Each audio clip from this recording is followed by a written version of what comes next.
এলপিএলে হৃদয়ের ঝড়, সাকিবের মলিন দিনে ফাইনালে জাফনা কিংস। বৃহস্পতিবার 3 দিনের প্রস্তুতি ম্যাচে মাঠে নামছে বাংলাদেশ। ইতিবাচক বার্তা হাসান মাহমুদের। এসএ-20-তে সানরাইজার্স ইস্টার্ন কেপে খেলবেন রিশাদ হোসেন। বাংলাদেশ সিরিজ শুরুর আগে ধাক্কা অস্ট্রেলিয়া শিবিরে, ছিটকে গেলেন ডানহাতি পেসার। প্রীতি জিন্তার সাথে প্রেমের গুঞ্জন, 1.5 যুগ আগের ঘটনায় ব্যাখ্যা দিলেন ব্রেটলি। সারাদিনে ঘটে যাওয়া ক্রিকেটের দেশি বিদেশি খবরগুলো এক নজরে দেখে নেওয়া যাক।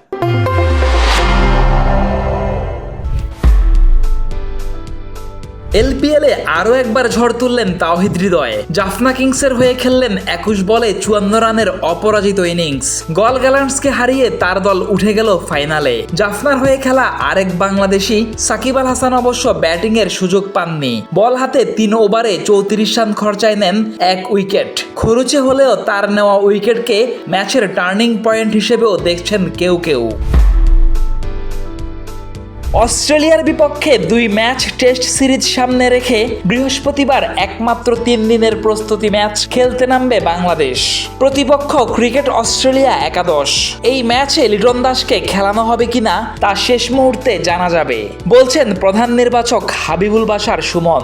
অন্যদিকে এই ম্যাচ মূল সিরিজ শুরুর আগে দারুণ কাজে দিবে বলছেন পেসার হাসান মাহমুদ। বাংলাদেশ সময় ভোর 6:30টায় শুরু হচ্ছে ম্যাচটি। এসএ-20-তে এর আগে তাইজুল ইসলাম প্রথম বাংলাদেশি হিসেবে দল পান, কিন্তু শেষ মুহূর্তে নিজেই নাম সরিয়ে নেন। খেলা হয়নি কোনো ম্যাচ। এবার লেগ স্পিনার রিশাদ হোসেনকে দলে ভিড়িয়েছে টুর্নামেন্টের সফল দল সানরাইজার্স ইস্টার্ন কেপ। আইপিএল দল সানরাইজার্স হায়দ্রাবাদের মালিকানাধীন দল এটি। বাংলাদেশের বিপক্ষে টেস্ট সিরিজ শুরুর আগে ধাক্কা খেল অস্ট্রেলিয়া। চোটের কারণে ছিটকে গেল ডানহাতি পেসার মাইকেল নেসার। ব্রিসবেনে অনুশীলনের সময় কাফ ইনজুরিতে পড়ে কয়েক সপ্তাহের জন্য মাঠের বাইরে চলে যেতে হচ্ছে তাকে। বাংলাদেশের বিপক্ষে রিজার্ভ দলে ছিলেন তিনি। 2008 সালে বলিউড অভিনেত্রী প্রীতি জিন্তার মালিকানাধীন পাঞ্জাব কিংস দিয়ে আইপিএল যাত্রা শুরু করেন অস্ট্রেলিয়ান কিংবদন্তি ব্রেটলি। ওই সময় তাদের দুজনের আচরণ আর গতিবিধির কারণে গুঞ্জন ছড়ায় তাদের মধ্যে ছিল প্রেমের সম্পর্ক। তবে প্রায় 2 দশক পর এসে মুখ খুললেন ব্রেটলি।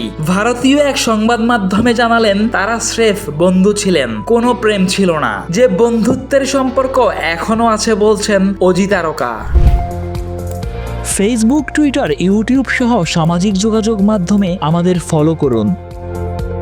ক্রিকেট দুনিয়ার সব খবর সবার আগে পেতে ভিজিট করুন www.dailycricket.com.bd।